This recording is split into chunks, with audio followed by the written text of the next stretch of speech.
So today we're going to talk about sequences, and in particular we're going to arrive at our first rigorous definition for something that we learned in calculus. Just as a reminder, we have our notation for a sequence, which is technically a function with domain equal to the natural numbers, but is often easier to think about as just a list of numbers. So my sequence a sub n is made up of a list of real numbers, a1, a2, out to an, and then it keeps going. And we have some equivalent notation to represent when the sequence converges to a limit L. We might have sort of the more familiar notation, limit n goes to infinity of a sub n equals L. Or we sometimes shorten that and just write a sub n arrow L. Right, so both of these mean the same thing, that the sequence is converging to L.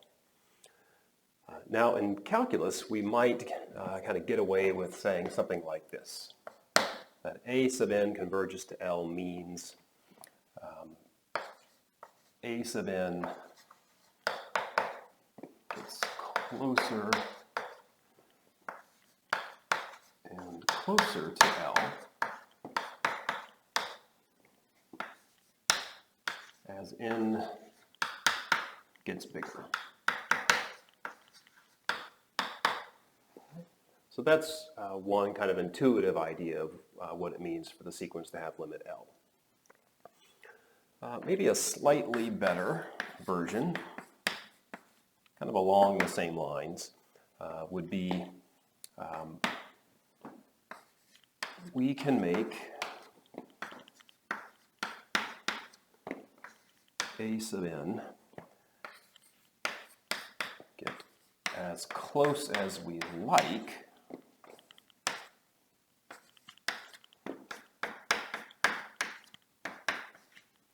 to L by taking n large enough.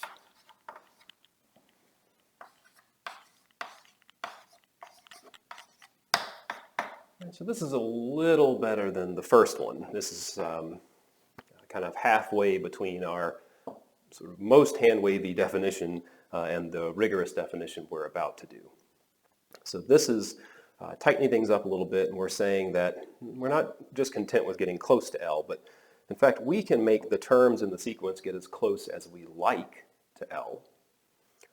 And we can do that by going out far enough in the sequence. Okay, so if we go out to a large enough value for n, then we know the members of the sequence are going to be however close we wanted them to be to capital L. And so this one is really kind of the basis of our rigorous definition. Right? So let's take a look at that. So we say a sub n converges to L if the following fairly complicated definition holds. If for every epsilon bigger than number, so epsilon bigger than 0, so epsilon is some real number. For every epsilon bigger than 0, there exists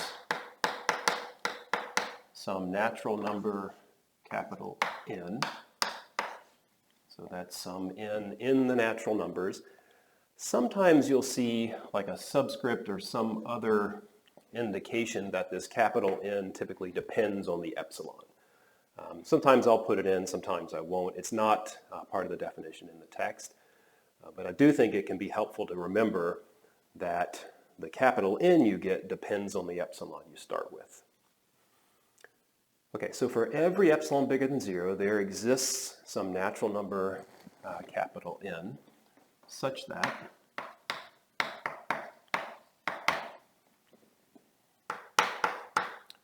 if we go out far enough in the sequence, so little n is at least as big as this capital N, then the sequence is within epsilon of capital N. All right, so let's kind of match up the pieces to this with our kind of second version of convergence. This epsilon, this is the part where we specify how close we require the sequence to get to capital L. So this is our how close to L we need to be. And then the natural number capital N sub epsilon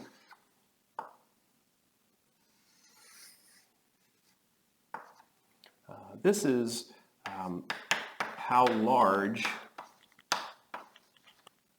N must be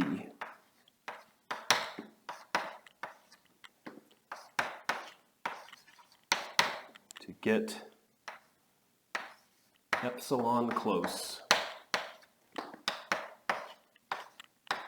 to L. So as we'll see with some examples, the idea of the definition is that the epsilon represents how close we need the sequence to get to our proposed limit L. And note that that closeness can be any positive real number. We typically think of it as a small positive real number. So we begin by specifying our closeness tolerance, and then the work we do in our examples is to produce the capital N that tells us how far we have to go in the sequence to arrange that closeness. Okay, so this definition, it kind of has a lot going on. We're going to go through some examples to start to get familiar with it. But it is representative of the kinds of definitions we're going to be working with from now on. So as soon as we can start making progress on understanding and working with this definition, the better. All right, so in the next couple of videos, I'm going to do some examples where we take a limit and use our definition to actually prove something, right? So we want to show that a limit is as we claim.